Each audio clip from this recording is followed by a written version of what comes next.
What kind of bullet you got in here? It's like a 40. 40. And that hurt when I go like that? Yeah, no, I can't feel that. What'd you get shot for?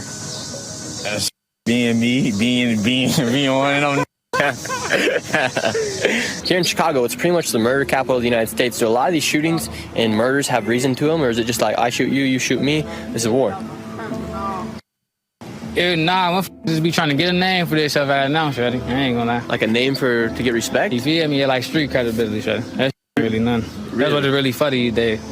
So it's just for street cred these days to shoot somebody and kill them. How many people that get shot and die, how many of those killers do you think are still walking the streets? What you mean? Like how many people get away after they kill somebody? I don't know. It don't take us that long. It don't take us that long for it get back. Ooh. So we hear that it's less than a 50% clearance rate, which is how many murders get solved in the city of Chicago. So more than half never get solved.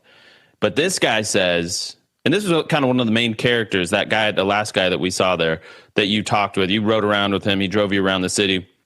He's also a rapper, right? He says, well, I don't know. It doesn't take that long for us to get a get back. So he's suggesting, well, even if the police don't get the guy that shot us, we're going to get him. And that is really the cycle in a nutshell right there.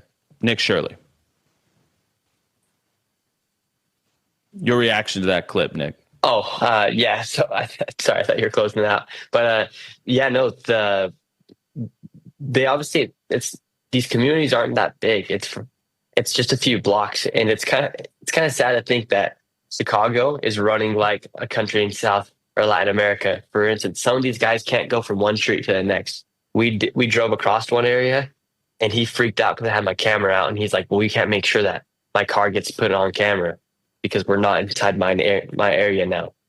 And so these guys don't even feel comfortable going from one street to the next in some of these locations.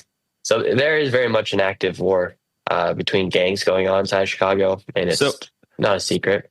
But the governor and yeah, I was going to say, so that's my next question. When you hear J.B. Pritzker or Brandon Johnson out of the city of Chicago fight tooth and nail to keep the National Guard out of the city, but even you got these gangsters saying it'd be good to do this, what's that dynamic? How do you, now that you've seen it up close, like, do you have a conclusion? Do you feel like it would be a good idea for the National Guard to be in Chicago? Yeah, I think both those guys are pretty stupid, if we're all being honest, right? Why wouldn't they want their cities to be safer? Why wouldn't they want their streets to be cleaner? It worked in Washington, D.C., and the people you see protesting aren't the people that are inside of these areas. They're all these people coming from the suburbs, a bunch of old white liberals. It's sad to say it, but it's the truth. Yeah. Well, I mean, a lot of people just want their areas to feel safer, and that's all Trump's really offering to do. Yeah. I mean, and to be candid, I mean, this is why I wanted to have you on the show, because I wanted everybody to see just how different the culture is that these people are living under.